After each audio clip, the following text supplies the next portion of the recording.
Tiếp tục đó. Nói xong Nó là tôi thấy có tàu năng không cái há này. Di tuần có đấy nó mà lắm cái có đấy mà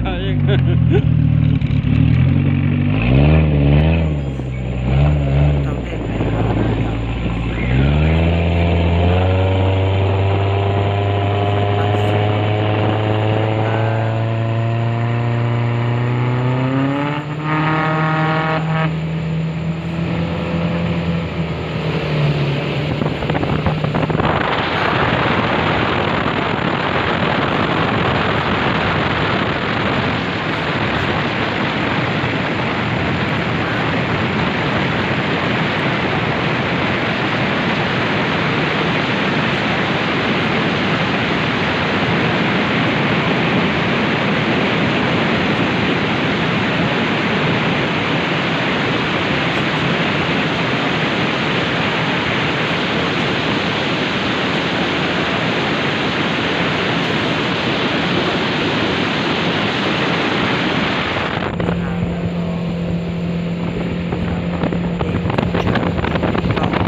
cho nên tôi sẽ đút trà để nó chia thịt tia đi đó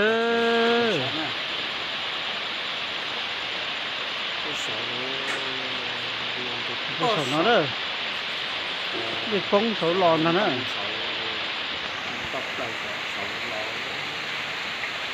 phóng sổ nó lòn này rồi cái chặt trà phóng sổ nó kìa chúng có đài để là sống tu lò xua chúng có kia đó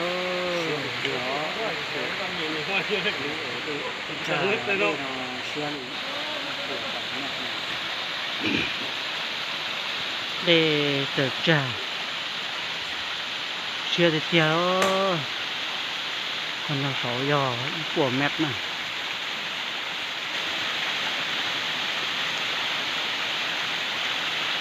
không có sọc ở chi sổ lò đó luôn nung nó sổ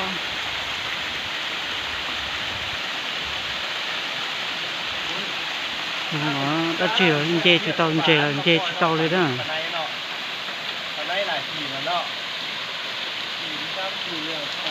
cũng là tàu còn này rồi